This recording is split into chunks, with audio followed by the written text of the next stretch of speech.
All right, this hearing will come to order. Welcome, everyone. The subcommittee is meeting today to hear testimony on the Trump administration's budgetary and policy priorities in the Middle East for fiscal year 2020.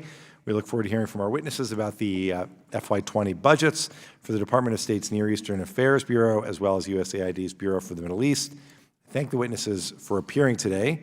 I now recognize myself for purposes of making an opening statement. Thank you, Assistant Secretary Schenker and Assistant Administrator Harvey, for testifying today. Nearly 3 years into the Trump administration, the United States faces a multitude of challenges in the Middle East. While the administration touts its maximum pressure policy, Iran continues to destabilize countries from Iraq to Yemen to Lebanon. Despite President Trump's bellicose rhetoric, Tehran has been able to launch attacks on international shipping and regional states, undermining U.S. deterrence and credibility in the process. The Iranian nuclear program is more advanced today than it was on the day that President Trump took office, and the international community is more divided in confronting it. Iran continues to unjustly imprison Americans, including my constituent Bob Levinson, and violate the human rights of its own people. Iran also continues to support Bashar al-Assad and fuel the conflict in Syria, which has led to the deaths of more than 600,000 people and the displacement of millions both inside Syria and in neighboring countries. This conflict and the humanitarian crisis it created will reshape the Middle East for decades to come, but our policy in Syria remains ambiguous at best. President Trump has now twice announced the rapid and complete withdrawal of U.S. troops from Syria, with little notice given to international allies and partners on the ground. His approach has ceded U.S. leverage over a future political solution in Syria, placed American troops and civilians in danger, undermined our credibility, removed pressure on ISIS, and betrayed our Syrian partners who fought valiantly in recent years to counter ISIS with American support. I commend the successful operation this weekend to take out ISIS leader al-Baghdadi, but I caution that the removal of one individual should not validate our current withdrawal strategy. If anything, it should show us the importance of our counterterrorism mission and cooperation with partners on the ground in Syria. The President has also provided a strategic victory to our adversaries. Russia has used military force, economic support, and weapon sales to become the arbiter of Syria's future and to increase its regional influence at the expense of the United States. Yemen remains ravaged by civil conflict, foreign intervention, and the world's worst humanitarian crisis. The Trump administration has offered unstinting support to Saudi Arabia and the UAE in their military campaign in Yemen, ignoring the bipartisan support in Congress for ending U.S. military support for coalition operations. And while I understand the risk posed by the Houthis and Iranian forces, the conflict has led to tens of thousands of civilian casualties, shifted focus from al-Qaeda in the Arabian Peninsula, and dramatically worsened a humanitarian catastrophe. The region also faces ongoing challenges. Israel confronts threats on its borders from terrorist organizations like Hezbollah and Hamas, and peace with the Palestinians remains elusive. People in the West Bank seek a prosperous future, while Gazans suffer in need of humanitarian aid. The dispute splitting the Gulf Cooperation Council is at a stalemate. Libya, a state on the doorstep of Europe, is fractured and an arena for an expanding proxy war between regional powers. However, U.S. policy must not be solely reactionary and only respond to the many crises in the Middle East. It must also be forward-looking and grasp the many opportunities in the region. A youth bulge, approximately 45% of the Middle East is under 25 years old, presents a chance to reset U.S. relations with the people of the region in the coming decade. Tunisia just completed a successful round of elections as the country moves forward on the difficult path of democratic development. Protesters took to the streets in Algeria on Friday for the 36th week in a row to demand their government root out corruption and better meet the needs of the people. In fact, in recent weeks, protests have gripped other countries throughout the region, including Egypt, Lebanon, and Iraq, and led to the resignation of Lebanese Prime Minister Saad Hariri earlier today. More than 8 years after millions took to the streets to protest corruption and autocracy, these demonstrations indicate that too many regional governments remain unaccountable to their people and opposed to open civil society, transparency, and human rights. I'm disappointed that the Trump administration has offered an inconsistent message on human rights and democratic values. At a time when many are questioning American commitment to the region, the administration has too often turned a blind eye to human rights abuses and equivocated in expressing support for good governance in the Middle East. The administration often articulates maximalist goals in the Middle East, but has cut the resources needed to achieve them. For the third straight year, the Trump administration has proposed drastic cuts to our foreign affairs budget. The FY20 budget requested an estimated $6.5 billion in total bilateral assistance to the MENA region, a figure that is 6% less than the FY19 request and 11% less than what Congress appropriated in FY19. This subcommittee has oversight responsibility over the NEA Bureau and Middle East Bureau budgets, and I hope this hearing today can help us get some better understanding of the administration's strategy and a clearer articulation of U.S. policy in the Middle East and how we are allocating resources to accomplish our objectives in the region. I'm grateful to the witnesses for appearing, and with that, I will turn it over to Ranking Member Wilson for his opening statement. Thank you, Chairman Ted Deutsch, for calling this important hearing examining the Trump administration's policy objectives for the turbulent Middle East. We appreciate our distinguished witnesses, Assistant Secretary David Schenker and Assistant Administrator Michael Harvey, for their extraordinary service and for their testimony before the committee today. Formulating U.S. policy is not easy, but letting alone the crafting of policy of so many complexities in a region like the Middle East with centuries of conflict. But our two witnesses surely have their jobs cut out for them, and we thank them for their positive efforts. Indeed, the Middle East has vexed both Republican and Democrat administrations alike, but despite the difficulties, the United States has remained engaged in the region. We have been invested in the people and the potential of the Middle East. Although we may have disagreed across the aisle about specific policies, we can all agree that U.S. engagement and commitment to the Middle East is necessary. It is definitely preferred to a Middle East in which rogue regimes like Russia, Iran, or China are power brokers. To be fair, the Trump administration has presided over many important successes in the Middle East.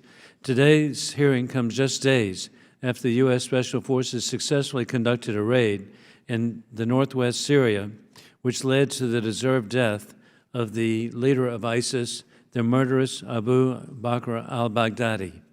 But to ensure that this murderous ideology of ISIS does not resurrect from the ashes of Syria and Iraq will require an enduring American commitment, not just to the global war against terrorism, but to the stability of the Middle East itself.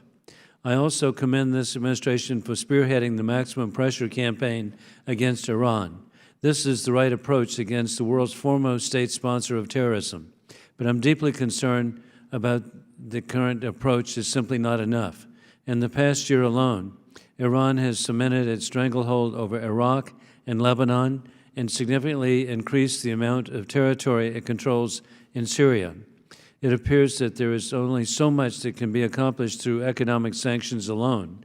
How are we working to push back the increased Iranian influence in the region in ways other than sanctions? Consistently over the decades, the Iranians have remained committed to exporting their evil ideology throughout the Middle East, fostering terrorism, sectarianism, and violence everywhere. Meanwhile, the United States has sought to support democracy in the region, hemming and hawing about its role in the region. There are plenty of reasons for the U.S. to renew its resolve and commitment to the region. The Middle East today is teeming with potential. In the past year alone, we've seen the citizens of Sudan, Egypt, Algeria, and most recently, Iraq and Lebanon take to the streets and give expression to their democratic aspirations.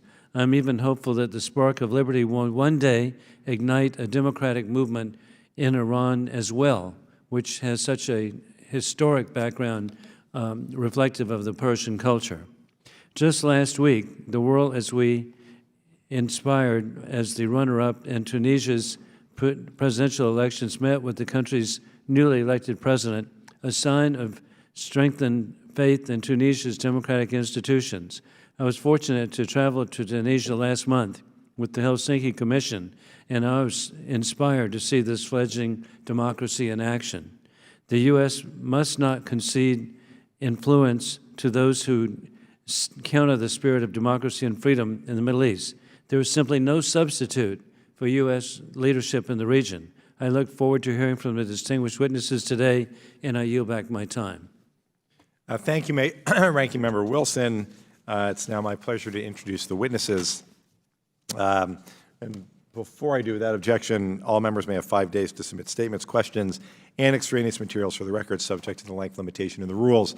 Assistant Secretary David Schenker is the Assistant Secretary of Near Eastern Affairs at the U.S. Department of State. He was sworn in on June 14, 2019. Prior to joining the Department of State, Assistant Secretary Schenker was Director of the Program on Arab Politics at the Washington Institute for Near East Policy. He previously served in the Office of the Secretary of Defense as Levant Country Director, and he was awarded the Office of the Secretary of Defense Medal for Exceptional Civilian Service in 2005. Before joining the government in 2002, he was a research fellow at the Washington Institute and a project coordinator of large centrally funded USAID projects in Egypt and in Jordan. Assistant Administrator Michael Harvey, was appointed Assistant Administrator of USAID's Middle East Bureau in January 2019. He comes to the position after serving more than 30 years as a Foreign Service Officer for USAID, with multiple overseas assignments, including Mission Director in Nigeria, Mission Director in the West Bank and Gaza, Deputy Mission Director in Iraq and Jordan. He most recently served as a faculty member of the National War College in Washington, D.C., and chaired USAID's task force to defeat the Islamic State in Iraq and Syria as assistant to the administrator. Assistant Administrator Harvey has received numerous awards from the Department of State and USAID for his exceptional service. Thank you both for being here today. Let me remind the witnesses to please limit your testimony to 5 minutes, and without objection, your prepared written statements in their entirety will be made part of the hearing record. Again, thank you so much for being here today. Assistant Secretary Schenker, you are recognized. Chairman Deutsch, Ranking Member Wilson, thank you for inviting us here today to discuss the president. Pull the microphone a little closer. Yeah, is that better? Yes. Okay.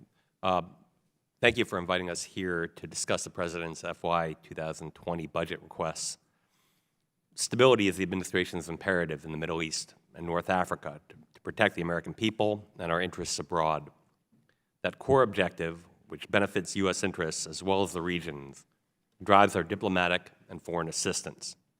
The President's FY 2020 foreign assistance budget request of $6.6 billion for the region will support national security priorities to counter Iran's malign influence, ensure the enduring defeat of ISIS, support persecuted religious and ethnic minorities throughout the region, and maintain support to key allies and critical partnerships across the region. The request also recognizes that the United States cannot alone bear sole responsibility for addressing challenges in the region. The President's request places an emphasis on burden sharing, leveraging the U.S. taxpayer dollars against investments from our regional partners and the international community. The administration's Iran strategy focuses on neutralizing Tehran's destabilizing influence and constraining its malign activities, particularly its support for terrorism and militants. Strong diplomatic, economic, and security measures must be bolstered by U.S. assistance programs that support key partners and seek to deny access and influence to Iran and its proxies. Resources requested in this budget will counter Iran's malign influence in Lebanon, Iraq, Yemen, by working through our partners, our local partners. The territorial defeat of ISIS in Iraq and Syria is a major milestone that should not be underestimated. The FY 2020 request reflects significant progress in encouraging our allies to support stabilization activities in Syria. We also continue to hold ISIS accountable for the atrocities it committed, including genocide against members of Iraq's persecuted communities. Ensuring the survival of Iraq's minority religious and ethnic communities is a vital interest of the United States and stands in direct opposition to the extremist vision ISIS sought to impose on Iraq. U.S. assistance will enable Iraq to become a constructive, stabilizing influence in the region. The FY 2020 request of $166 million supports U.S. assistance that promotes further integration of Iraq into the global economy, which in turn will create opportunities for U.S. businesses and jobs here at home. As we've seen over the last few weeks, stabilization in Syria will require more resources than one country alone should provide. We expect our allies and partners to increase contributions to stabilize Syria and ensure that ISIS cannot return. In Yemen, we are working with international donors to address critical humanitarian needs that will help create a foundation for durable peace. In addition, the FY 2020 budget requests $41 million in economic assistance to support the Yemeni people and their institutions. The FY 2020 budget reflects our commitment to comprehensive Arab-Israeli peace, which hinges on a safe and secure Israel. Consistent with the 2019 through 2028 MOU between the United States and Israel, the President's budget requests $3.3 billion of FMF for Israel, the single largest foreign assistance investment in the region. The administration continues to work toward a comprehensive and lasting peace between Israel and Palestinians. In support of these efforts, the President's FY 2020 budget request includes $35 million in security assistance for the Palestinian Authority security forces and includes funding in the Diplomatic Progress Fund that could also be used for assistance to the West Bank and Gaza. Encouraging deeper partnerships between Israel and its neighbors will reduce Israel's international isolation and improve regional security. The FY 2020 request includes $1.275 billion for Jordan, consistent with the 2018 bilateral MOU. I'd like to thank the subcommittee for sharing the administration's staunch support for the U.S.-Jordan relationship. The U.S. assistance has helped Jordan weather the impact of the Syrian crisis and supports the longstanding U.S.-Jordanian relationship. Egypt, the region's most populous country, is also important to U.S. interests. The FY 2020 request includes $1.3 billion in FMF to support the Egyptian Armed Forces' capacity to counter terrorism in the Sinai and secure the country's land and maritime borders, including the Suez Canal. In closing, the President's FY 2020 request contributes to achievement of our national security priorities in the region and supports advancements to advance our interests. Thank you for your enduring support to our diplomacy in the region and our foreign assistance investments. Our ability to respond quickly to needs in the region and allocate funding effectively requires your continued support. I look forward to answering your questions. Thank you. Thank you, Assistant Secretary Shanker. Assistant Administrator Harvey, you are recognized for 5 minutes. Thank you, Chairman Deutsch, Ranking Member Wilson, and distinguished members of the subcommittee. Thank you for the opportunity to testify on the important role of the development and humanitarian assistance programming in advancing U.S. interests in the Middle East and North Africa. It's an honor to be here with Assistant Secretary Shanker and to be representing Administrator Green and the professionals of USAID. USAID recognizes that most of the nations in this region are actually middle-income countries, countries with young populations whose energy, education, and inspiration can be tapped to help speed their country's journeys to self-reliance. We believe well-targeted investments by the United States and other donors can play a critical role in helping these countries lock in democratic advances where they have occurred and drive job-creating economic growth through modern free market economies.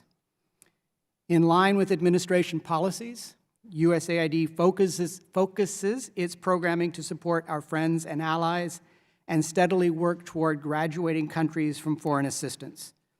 Helping partners build self-reliance is key to the broader U.S. effort to counter malign influences coming from outside while demonstrating American values in the context of renewed great power competition. In Iraq, we continue to support the government's initiatives to strengthen fiscal management and improve service delivery. Progress in these areas will strengthen Iraqi sovereignty and provide an effective counter to Iranian influences within the society. Another key area of focus is our support for religious and ethnic minorities in northern Iraq. Building on the $400 million investment we have made thus far to help communities recover from the atrocities of ISIS, the administration is requesting $150 million to support vulnerable religious and ethnic minority groups globally. This investment will help ensure these communities are able to remain in their historical homelands and to thrive as crucial components of their larger societies. I want to note that as part of our effort to expand USAID's partner base as a global initiative, earlier this month, Administrator Green announced 6 direct awards to local Iraqi organizations who are working to implement our programming with ethnic and religious communities who have been targeted for genocide. We point with pride to our pilot early grade reading and high school programs targeting science, technology, engineering, and math programs in Egypt. The government of Egypt has now expanded these programs across the country, demonstrating the capacity to take on these successes and address and forward the country's development effort. But let's be clear, job creation across the region is a key concern. Our work with the private sector is yielding results. We recently handed diplomas and employment contracts to the first group of logistics students who graduated in the Suez Corridor logistics training program. And we're doing similar job matching projects across the region, helping both the firms and the young people they will employ. In Tunisia, with the support of Congress, and in particular this subcommittee, the United States has played an important role since 2011 in solidifying the country's democratic transition. During my recent visit there, I was very honored to officially reopen the USAID Tunisia office as a full mission, and on that same trip to sign our first 5-year bilateral agreement with Tunisia. While there, I traveled to Kairouan in Tunisia's interior, where I had the pleasure of visiting USAID businesses that are now growing, and with young people who are actively participating with their local governments in setting the path forward for their communities. And before I close, a word on burden sharing, just to echo the Assistant Secretary's remarks. The administration's foreign assistance request prioritizes investments matched by host government commitments and encourages international donors to share the burden of development. Our work in Syria is an example. USAID programs have restored water and electricity to hundreds of thousands of Syrians in areas liberated from ISIS. We help revitalize agriculture, rehabilitate canals, and all these activities were funded by our coalition partners. We will continue to put U.S. interests first and to be full partners in advancing U.S. national interests in this region. With the support of Congress and through the strategic, efficient use of resources, we will continue to present the best of the American people to the people of the Middle East and North Africa. Thank you, sir, and I look forward to your questions. Thank you very much. Thanks to both of you again for being here, and sincere thanks for your work in service to the country, advancing American interests and admirably representing American values throughout the region. We'll now begin 5-minute questioning. I'll begin, followed by the ranking member, and then we'll alternate between the parties. Assistant Secretary Shenker, last week, the Iranian Foreign Ministry reportedly sent to the United States a list of people it's demanding in a proposed prisoner swap. The regime also made another proposal for a prisoner exchange back in April. Could you speak to the administration's view of Iran's recent proposal and tell us whether the administration would engage in a prisoner exchange with Iran, or does it reject the idea on principle? Thank you for the question, Congressman. The United States and the administration, the priority is to get back our Americans held unjustly in Iran, basically hostages over there. This is not a prisoner exchange. We're talking about exchanging people who have been kidnapped, Americans who are in Iran versus Iranian prisoners, people who have done illegal things here like try and, for example, kill the Saudi ambassador in Georgetown through an Iranian plot. That said, it is a priority to get our people back, and we are looking into all sorts of opportunities if they should present themselves, but I can't get into details. No. Can you comment on these reports of this proposal? I cannot. Can you tell us whether there are any talks underway with Iran to secure the release of Americans and U.S. legal permanent residents held hostage? Yeah, I'm not going to get into those details here. What I would say is that it's a priority for us to get our people back, but there has been a history, actually, of these type of offers, and Iran generally leverages them. And when you pay for this type of behavior, when you pay for kidnapping, you generally get more. To both of you, let me ask about the administration's freezing of assistance to West Bank Gaza in August of 2018. If Congress acts to remove the constraints imposed by the Anti-Terrorism Clarification Act, should the United States consider resuming certain types of aid to Palestinians, and if so, which types and under which conditions? Well, let me start by saying that the administration supports the victims of terrorism. This is an important piece of legislation. Assistant Secretary, does the administration support the so-called ACA fix? We are willing to engage with Congress on every level to fix that. Okay, Assistant Administrator Harvey, can you answer the question about whether aid should, and if so, which type of aid should flow again, assuming the ACA fix addresses that issue? Well, I will let the Assistant Secretary address the issue of whether there should be an ACA fix. That's a broader conversation. If assistance were to resume, if the political decision were made that the circumstances would justify that, we would take a look very closely with our Palestinian partners to determine where to start. I wouldn't want to prejudge it now, but historically, water and wastewater have been very high priorities for both the Israeli government neighbors and the Palestinians themselves, and I'm sure that will be at least one place where we would start. Okay, so Assistant Secretary Shanker, let me get back to you. So assuming that, thank you for your offer to work with us, assuming that an ACA fix is achieved, should aid start to flow? Would the administration recognize the benefits of any type of aid flowing to West Bank and Gaza? I think that would be something that would have to come after the rollout of the peace plan. But I can't really comment on whether. Why is that?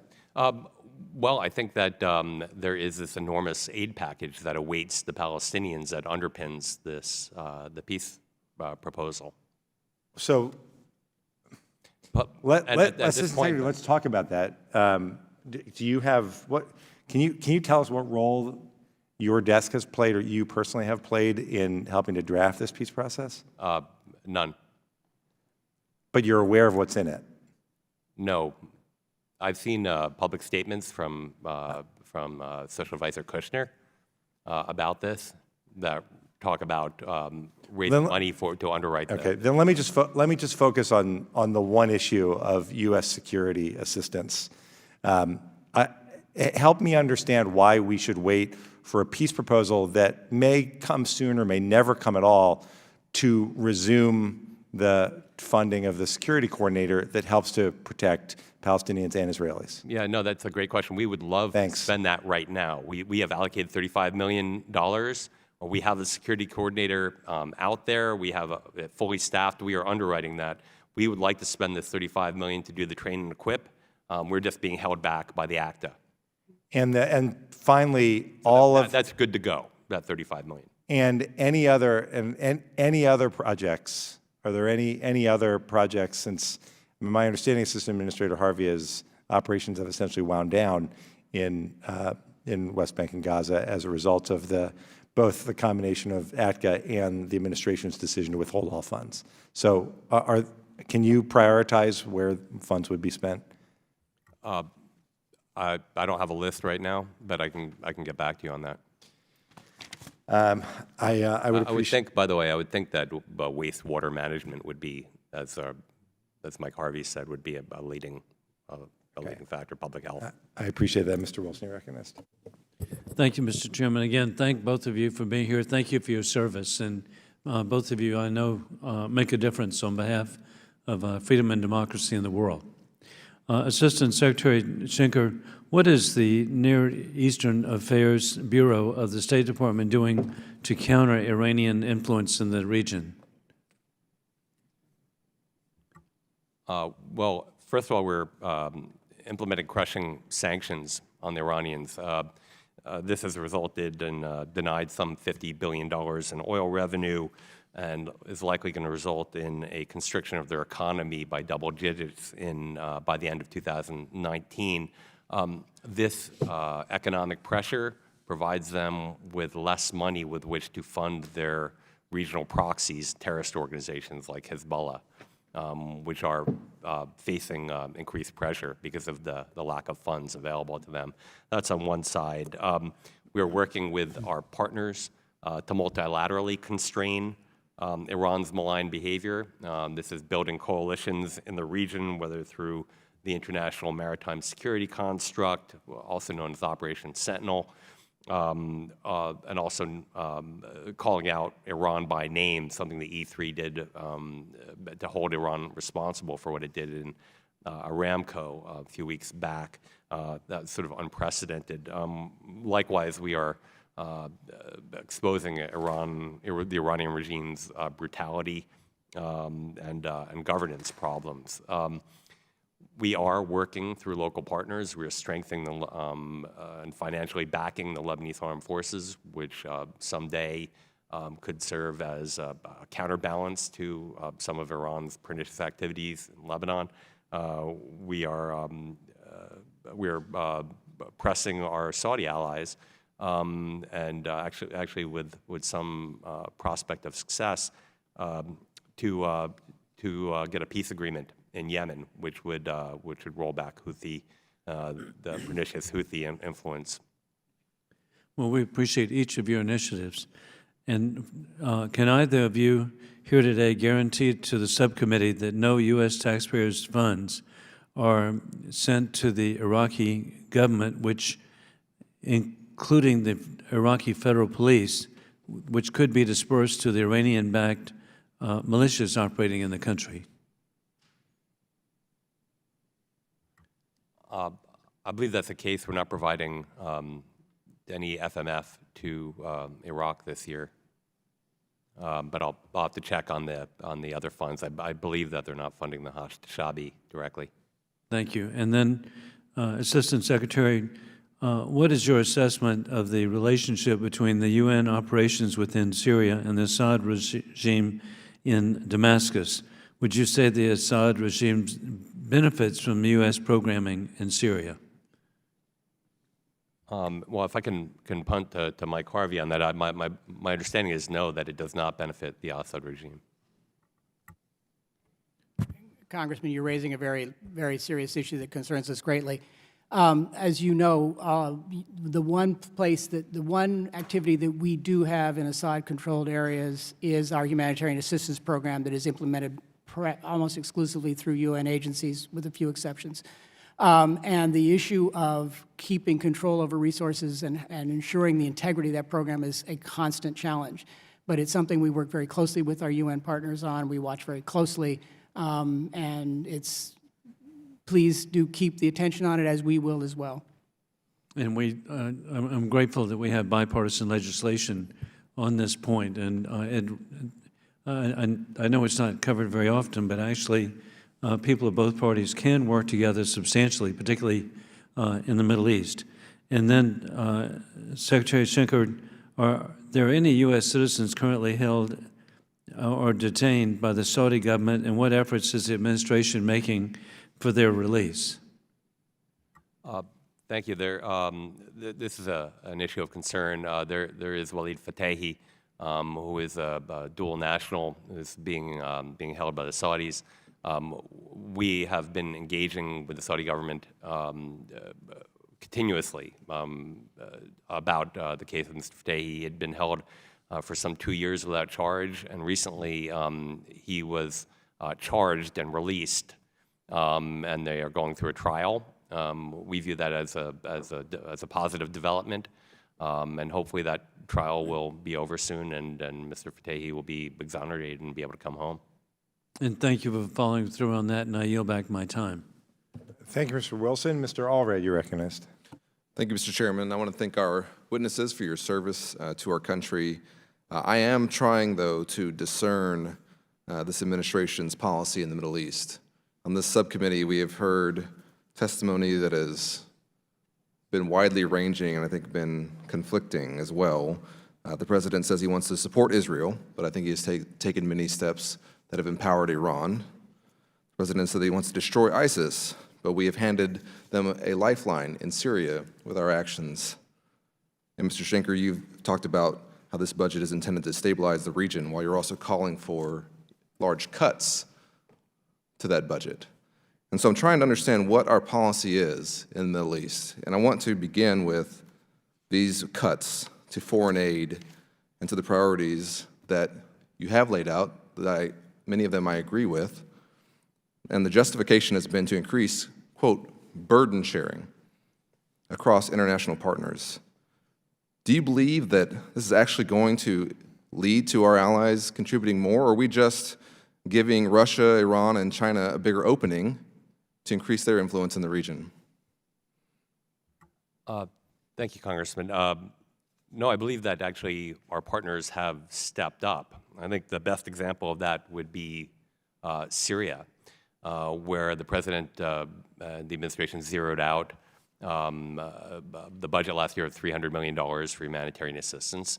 And we raised among our partners $325 million, including $180 million from Saudi Arabia and the United Arab Emirates. They stepped up, and they have stepped up again and made similar commitments for this year. I think across the board we find our allies. And you find these commitments to be sustainable? I'm wondering because we have a national security interest in this region. We don't use foreign aid out of the goodness of our hearts in all cases. We use it because it stabilizes countries. It allows us not to have to commit our brave men and women to conflicts abroad. We have a national security interest in it. If we are shaking down our allies and getting them to step in while we're not going to pay, then maybe in the short term that's something that we can do. But I don't see that as a sustainable Middle East policy for the United States. Sir, I understand your concern.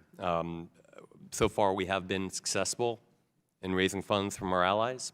I think that we have to go every day and make the case to them about why it's not only in our interest, but it's in their interest. Certainly, Saudi Arabia and the Emirates have stepped up on Syria.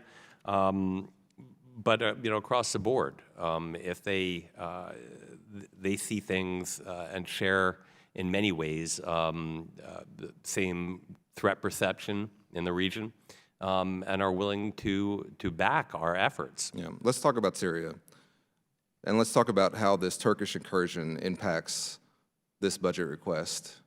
Is this budget request reflective of these current events, or is this something that was formulated before these events? The budget was formulated before the Turkish invasion. And so how is this invasion going to impact this request and your plans in the region? Yes, well, that's a good question. Well, we have in the budget quite a bit of flexibility. Not only the President had said immediately after the invasion that we would provide $50 million plus another $4.5 million to support the white helmets and $50 million for humanitarian assistance. We have also obligated funds, if necessary, if there's a mass refugee flow of Syrian Kurds or Syrians into Iraqi Kurdish area. And we have flexibility through the Relief and Recovery Fund, which has $145 million in it, and through the Diplomatic Progress Fund. Okay. So I understand. We want to be, if we're going to appropriate, we need to be part of the discussion about how this is going forward. That's what I'm trying to get to. So I see you have some plans. So Assistant Administrator Harvey, if you could talk about what USAID's role will be in this potential refugee crisis that we are seeing unfolding in northern Syria. When we are dealing with the issue of refugees, we will be working very closely with our State Department colleagues in the Refugee Bureau. We have been supporting the humanitarian assistance programming within Syria, which includes both people who are in their homes, but also people who have been displaced by the conflict. We've got about 90,000 people displaced from the recent Turkish actions, whom we will be supporting through the ongoing existing humanitarian assistance program. For the most part, we have access to them, and our partners are implementing programs remarkably. We have about 12,000 refugees who have crossed into Iraq. The systems are in place and the resources are in place to deal with that population. We actually are using a planning figure of about 50,000. If we're lucky, we won't get anywhere near that if the ceasefire holds and Turkish operations stay where they are. My worry is less of dealing with the immediate humanitarian situation as it is sort of reestablishing political stability in that area, and that's going to be a serious challenge for all of us. I agree, and that's why I disagree with the budget request. We will formulate what we think is necessary, as we did in fiscal year 19, and thank you for your time. Okay, thank you, Congressman. Thank you, Mr. Albright. Mr. Kinzinger, you're recognized. Thank you, Mr. Chairman. Thank you both for being here. Specifically on USAID, I want to say you guys, I don't think you guys get enough credit, and just generally with State Department, you guys don't get enough credit, because when you alleviate a conflict, obviously you don't know that it's been alleviated until when it's unsuccessful. So I want to thank you and your folks for all the good work, and you know, specifically, I think it's important to try to make sure we're spending taxpayer resources effectively and efficiently in a targeted way. I think we shouldn't cut those resources simply to cut them. We should make sure they're efficient. But I also, you know, it's important to make sure when we do that, we are following the president's priorities, even if we disagree. And that's, you know, where we come into play, especially in an area like this. But I especially want to commend, obviously, the people who took out al-Baghdadi this weekend. It was a great thing. It's not the end of the war on ISIS. This is a generational fight. This is going to go on for a long time, and I think we have to accept and understand that. That's where you guys come in extremely importantly as well, making sure that that next generation is not radicalized, and that not only are they not radicalized, that they actually push back against radicalization. But, you know, the more leaders we kill, the dumber they get. It's like in Iraq when we did that during the surge. You take them out and you accelerate the number you're taking out, and pretty soon they run out of people to lead, and it capitulates. So I wanted, obviously I've expressed a lot of concerns generally with Syria's policy, but I'll leave those for now. But I do want to turn to the regime, who I think the corruption was key to Baghdadi's caliphate, and there's a whole lot on the inception of ISIS and what Bashar al-Assad did. But I think now it seems all but certain that Assad will consolidate much control over the country. Mr. Harvey, you mentioned about, you know, rebuilding and USAID projects within Assad-controlled territory. I want to echo what my colleague, Mr. Wilson, said. We do not want taxpayer dollars going to prop up Assad, and so you can add me to that list, and I know you guys are with me on that too. So, but as the founder of the Syria Caucus, I'm going to continue to urge my colleagues to hold those responsible for war crimes in Syria accountable. So, Mr. Shanker, if President Trump were to sign, I think he's said he's willing to do it. We have one Senate holdout. But if he signs into law the Caesar Syria Civilian Protection Act of 2019, what kind of an impact would that have on the Assad regime and their supporters?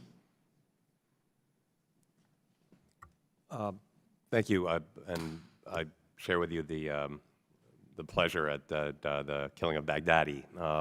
This was It's worth celebrating for sure. yeah, no, it's a great thing, but there is no knockout blow.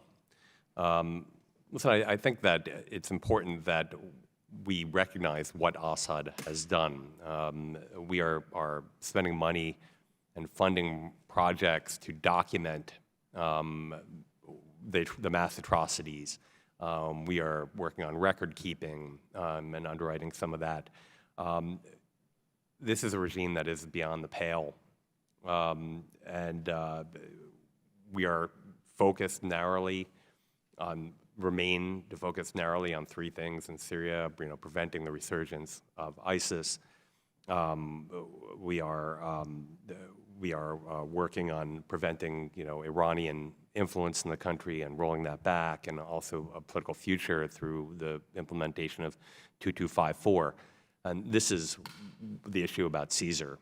This is a regime that cannot be allowed to persist as is. The people have to have a say in the direction of their country.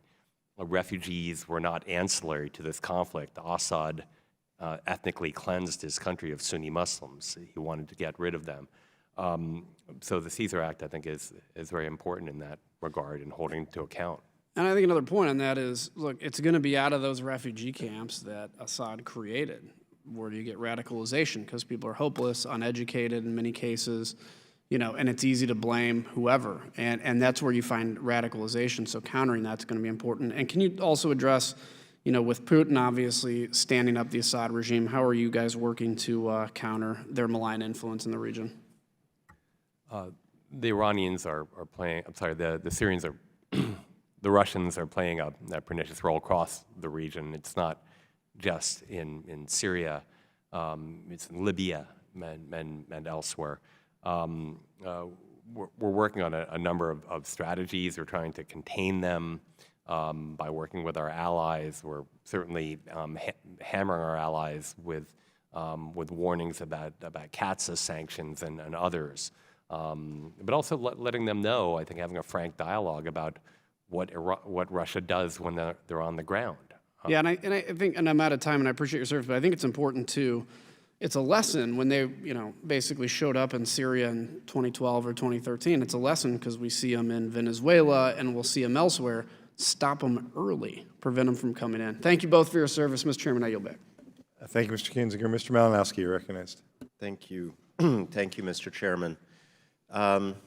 Assistant Secretary Schenker, I'm gonna start off by just reading the lead of a story in the Wall Street Journal from yesterday about Egypt and about one young woman in particular, Esra Abdel Fattah, who's a political activist in that country. The lead of the story is Egyptian security officers grabbed her from her car in the country's capital on October 12th and blindfolded her, took her to a secure facility. Two lawyers who visited her in prison says she was slapped, beaten on her arms and back, threatened with electrocution as officers demanded the password to her mobile phone. When she refused, the officers bound her hands and legs, choked her with her own jacket, forcibly used her fingers to unlock the phone. And you know as well as I do, I know your experience and you know mine, that this is a routine story in Egypt. And things have gotten worse in the last month. More than 4,000 people detained since protests seeking the removal of President Sisi started up, the largest, I think, wave of arrests that the country has seen since he came to power.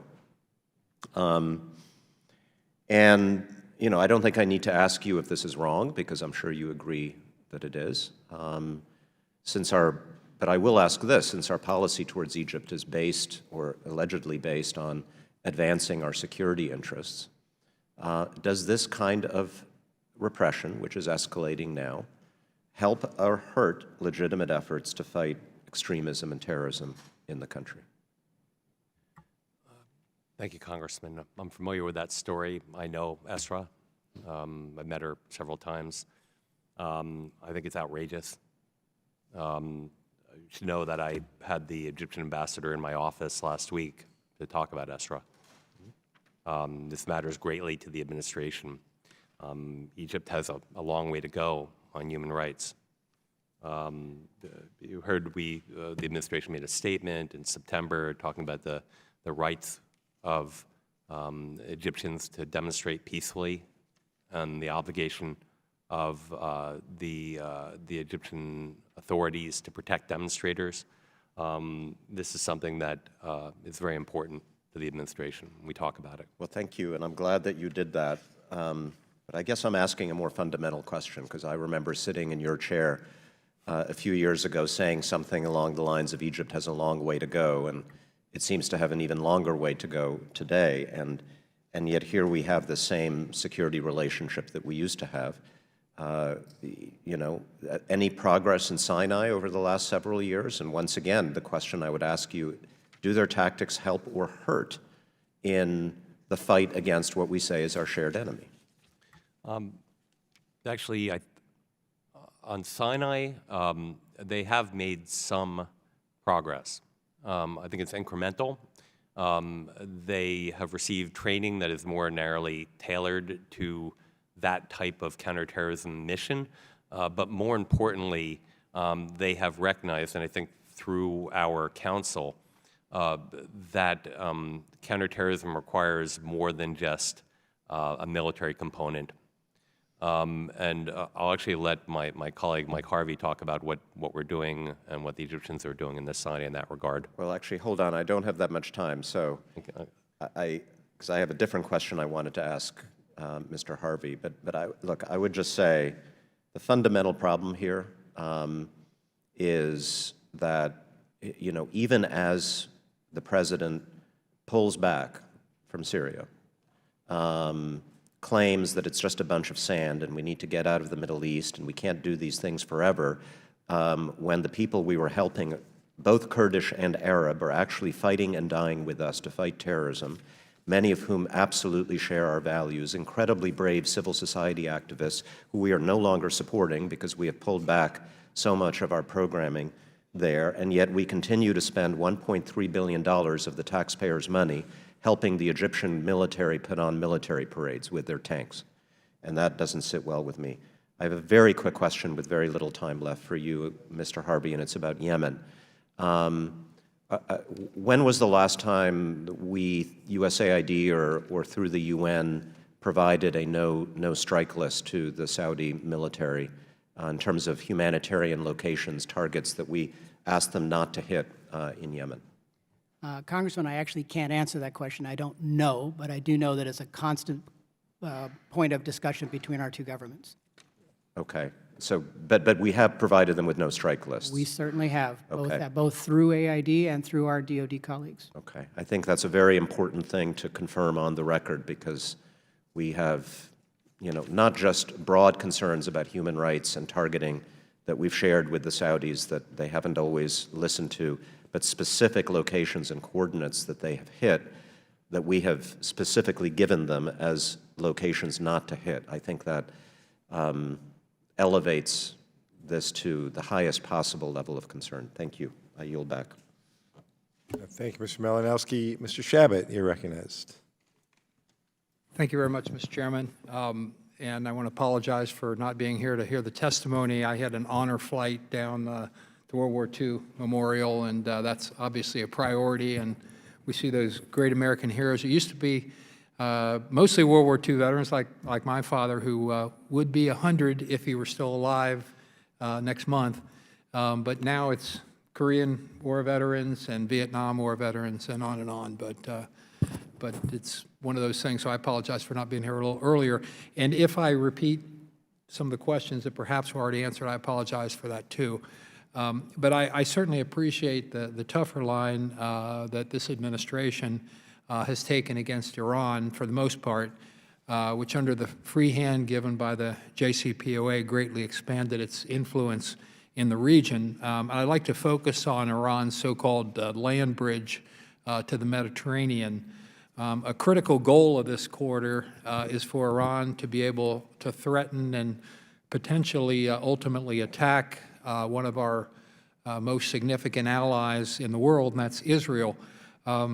Could either one of the gentlemen here discuss the administration's plans to curtail Iran's ability to move equipment or supplies or fighters into and through Syria and onto the Israeli border? Thank you, Congressman.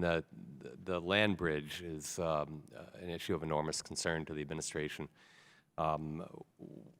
Before the Turkish incursion into northern Syria, the positioning of our troops there as an ancillary benefit to being present and fighting ISIS there had limited Iran's ability in some way to do everything it wanted.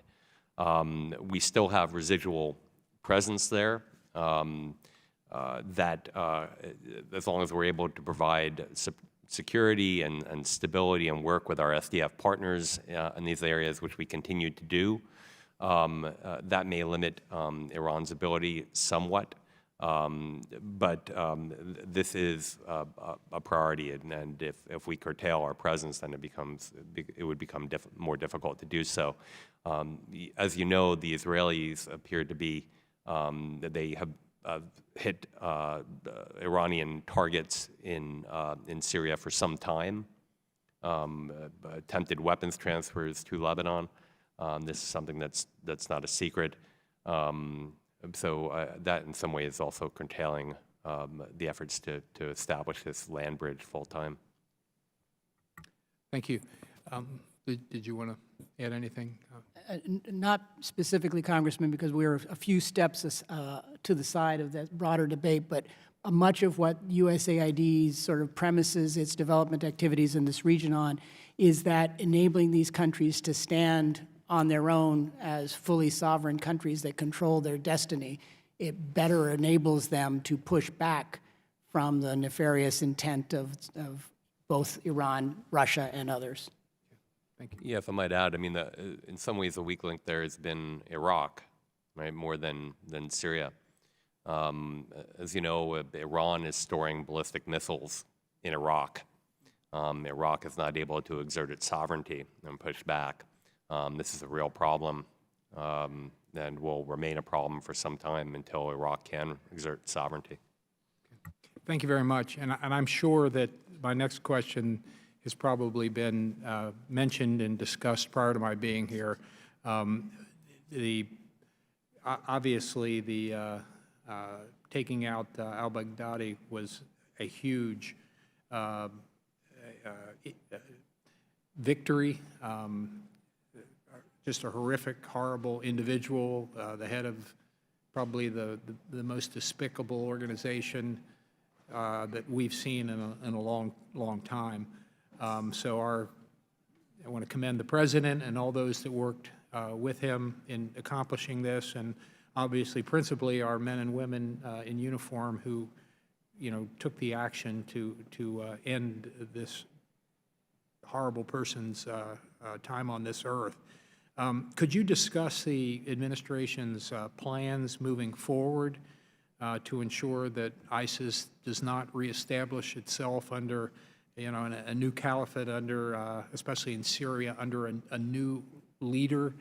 What are the administration's plans at this point in ensuring that that doesn't happen? Thank you, Congressman. That's a top priority for the administration, the fight against ISIS, the prevention of the resurgence of ISIS 2.0. Contrary to what many people say, the administration continues to work with our SDF partners on the ground in Syria. We have troops embedded with units, and we continue to fight ISIS there. And that will be a key point of our presence going forward, whether in Atanf or outside that area. So I would anticipate counterterrorism mission will remain a very high priority for the indefinite future. This is, I think, as Congressman Kinzinger said, it's a generational mission. Very good. Thank you very much. My time's expired, Mr. Chairman. Thank you, Mr. Shabbat. Mr. Keating, you're recognized. Well, thank you. Question, just following up, on Iraq. It's a great concern. We've seen the demonstrations. We know the situation there in detail. We know that there was an order for non-emergency personnel in May to leave. That's going to run out next month. It seems from the budget there's been a cut in security funds. Does that represent what the future is there? It's such a critical area, along with so many other areas. But without a presence there, it's going to be that much more difficult from the state side. Could you comment on what the prospects look like in this critical area right now that often gets overlooked? Thank you. I share your concern. The safety and well-being of the diplomats in NEA is a top priority for me. It's my responsibility in many ways. So we are on order departure. We have been, and in 8 days or 7 days, it will be 6 months. The security situation is such that this is what I believe is the new normal. That said, while we have not the height of the numbers that we had before, we have sufficient numbers on the ground to do our mission. And in fact, even under order departure, this year, even so far, we have done more visits with Iraqi, more engagements with Iraqi parliamentarians outside of the embassy compound than we did when we had our full complement the year before we went on ordered departure. So we are engaged diplomatically in a way that, that as we were before, even more so. Our military presence there, while the FMF has been zeroed out, part of this is burden sharing, but part of it also is that the military has CTAF funding, where it can do train and equip and fund and work with the Iraqi military, notwithstanding the absence of FMF. So we remain engaged. We have numbers of troops there. We have a full diplomatic corps. I have been in Iraq maybe 4 times in the past 4 months. So this is a priority for us. If you want to roll back Iran in the region, this is the beachhead. And we are there, and we are not leaving. Yeah, well, thank you for your engagement in that.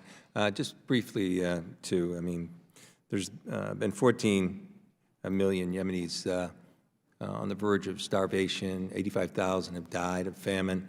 Are we engaging with multilaterals? What are we doing there to try and help one of the worst humanitarian situations in the world? Yemen, sorry. Oh, your microphone is on. Yeah. Your mic is. Thank you.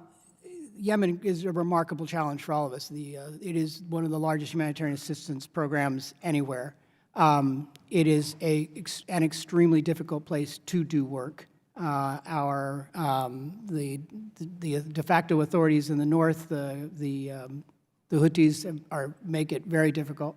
And yet, despite that, we are extremely proud of the performance of our WFP colleagues in particular, but also UNICEF, WHO, and the panoply of American and international NGOs who've been working in Yemen. Good. Thank you for your work. I just wanted to touch one other topic, too. It's hard in 5 minutes. But I've long felt that we could have a greater significance if we could better work with our EU allies on their development programs and sort of coordinate better what they're doing and what we're doing in critical areas of the world. Is there an opportunity to even have a multiplier effect beyond what we're doing now? Because I think there's an enormous opportunity that way. Congressman, I couldn't agree with you more. The EU is an interesting institution. I'll leave it at that. What's in countries like Yemen, where we are almost entirely dependent upon the UN, it's easier because that mechanism sort of forces joint pooled funding of activities. In countries where we have more bilateral programming, there is more coordination than you might see. But they are, to be perfectly honest, challenging partners because of their bureaucracy is even slower than ours. And whenever I'm feeling frustrated about AID's bureaucracy, I just look at the others and I feel a little better. But it is something that we're committed to. We have folks assigned in Brussels where we meet with our Brussels counterparts. But let's not forget that the German, the French, the British bilateral assistance programs, especially the British and the Germans, are huge around the world. And those bilateral partnerships are extremely close. I mean, having spent 4 years dealing with Boko Haram in Nigeria, not successfully, but that's another conversation, the partnership we had with the Brits and the Germans was as good as it could get. Good. I hope it's something our committee and the subcommittee I chair can continue to work on. Thank you for your service. I yield back. Thank you, Mr. Keating. Mr. Trone, you're recognized. Thank you, Mr. Chairman. Assistant Secretary Shanker, accountability for the murder of Jamal Khashoggi is vital to the broader U.S. interest in supporting the rights and freedoms of individuals, in particular freedom of the press. Does not failing to provide consequences for the Khashoggi assassination embolden the perpetrators, and what's the administration doing to prevent this possibility? Thank you, Congressman. Accountability, the Secretary has said, is critical in the murder of Jamal Khashoggi, getting to the bottom of it. I knew Khashoggi. It's something that matters to me personally as well. In 2018, the administration sanctioned some 17 Saudis involved in the murder of Khashoggi with the global Magnitsky sanctions. Right now, there's some 11 defendants in Saudi Arabia in the middle of a trial. I think both the defense and the prosecution have finished their cases, and we're waiting on verdicts. I think the judicial process, as we see it, falls short of full accountability, and we've indicated that to the Saudis. We're encouraging, nonetheless, a fair and transparent judicial process. It certainly seems like we're not getting that at the end of the day. But under Crown Prince, again, the Saudi government's intensified its crackdown on dissidents, human rights activists. In 2018, the repression was directed against the leading women's rights advocates. who are seeking to end the male guardianship system that enables systematic abuse and repression. In May of 18, authorities arrested a dozen prominent women rights activists and accused several others of grave crimes, including treason, directly related to their activism. There's also reports that women were subjected to sexual harassment and torture. What's the State Department's view on Saudi Arabia's crackdown against these activists and dissidents? Thank you. It's a concern of the administration and the State Department, some of these human rights allegations of abuse. But I like to say that it's a bit of a mixed bag here. For example, the Saudi government in the last 4 months ended the guardianship law. So now women can travel abroad without the permission of their children, for example, or a male guardian. Several of the women drivers have been released from jail. Waleed Fatehi, who I talked about before, a dual national U.S. citizen, is now been charged and is on trial, but has been released from jail. You know, on other issues, they've been actually very positive as well. The Saudi government is working to put the Yemeni government back together by fostering negotiations between the Southern Transitional Council and the Hadi government. They're about to get an agreement on that. They have a de-escalation with the Houthis that actually appears to be taking hold.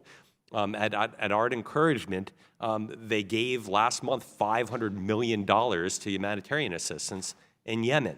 So let's say that Saudi, too, has some way to come or some room for improvement in terms of human rights, but they are working on it.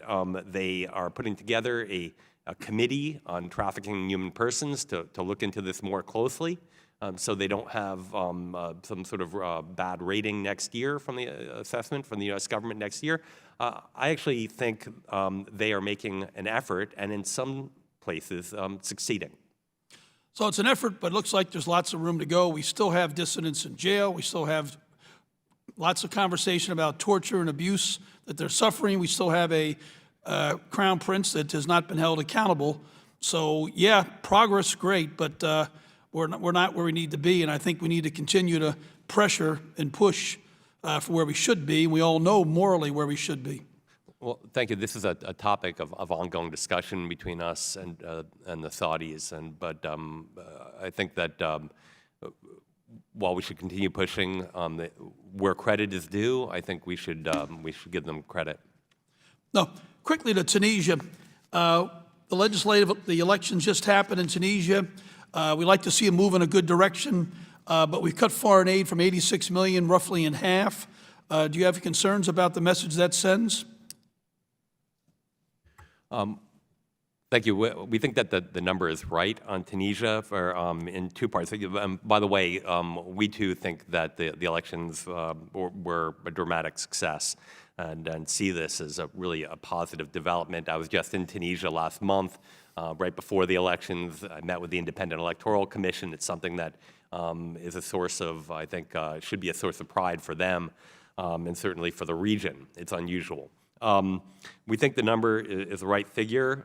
We are the FMF, the INCOL, the money that we provide for the security forces is the same, basically, but some of the ESF has decreased. And if we need to, we can make that up with MEPI. They also get a great deal of money from Europeans, once again, burden sharing. And all this money, there's an issue of absorptive capacity. So we think we're at the right amount. Thank you. Thank you, Mr. Trone. I just had a couple of follow-ups, and then Mr. Wilson, if he has any. Assistant Secretary Schenker, you said Iraq is a beachhead. I think you were referring to Iraq as beachhead in confronting Iranian aggression. Is that right? November is the 6-month statutory deadline for extending the order of departures, and you've got to decide the future of U.S. government presence in Iraq. Are there plans to strengthen the security of the U.S. Embassy in Iraq to enable the return of U.S. personnel, or tell me where that stands? Yeah, this has been something I spent a great deal of time on, actually. You know, safety and security of diplomatic personnel. and Iraq in particular. I don't want to get into the details of how we came to discussions. We think the security at the embassy is adequate, actually better than adequate. Sufficient for the return of personnel. To enable U.S. personnel and the resumption of the vital work. To accomplish the mission. Yeah. And we've got a number of diplomats that we think is appropriate. And I can brief you about this in another setting. Okay. But yeah, Great. we are committed to the mission. I would like to do that if we can arrange that. And then finally, also on the topic of Iran, this time in Syria, I think if I understood you, you said if we curtail our presence, it would be more difficult to prevent effectively the land bridge that was asked about earlier.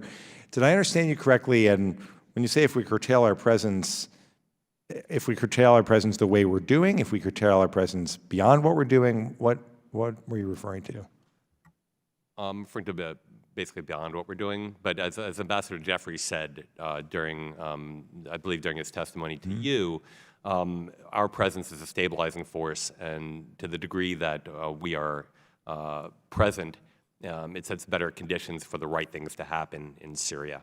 So are you confident that the current strategy effectively prevents Iran from establishing that land bridge that this committee in particular has worried so much about? I think it complicates Iranian efforts to do so. Does the administration assess U.S. efforts to prevent the spread of Iranian influence in Syria and Iraq and Lebanon as successful? So I think it's a work in progress. In Iraq right now, a lot of the intracommunal violence that you're seeing is based on, our belief is, Iranian overreach because Iran is so enmeshed in the society. Many Shiite there, like everywhere throughout the region, are Shiite nationalists and are pushing back on this. And so let me just wrap up again on this issue of the land bridge. So how many troops are in Tanif? Not at liberty to say. But the withdrawal of troops from northern Syria, the withdrawal of troops, I just want to make sure I understand. There's still a residual U.S. presence that goes beyond a ton of. And you're confident that whatever that number is, that residual presence is sufficient to prevent Iran from establishing the land bridge from Tehran through Baghdad and Damascus over to Beirut? I think it plays a positive role on that front. Well, I'm sure some is better than none. I'm just asking whether it's a sufficient number to prevent Iran from establishing that. I really can't comment. Okay. I appreciate anything further, Mr. Wilson. Great. Well, thanks. I thank the witnesses and all of the members for being here today. Thanks for your testimony, Assistant Secretary Shanker and Assistant Administrator Harvey. Members of the subcommittee may have some additional questions for you, and we ask our witnesses to please respond to those questions in writing. I would ask my colleagues to submit those questions for the hearing record within 5 business days. And with that, and without objection, the subcommittee is adjourned.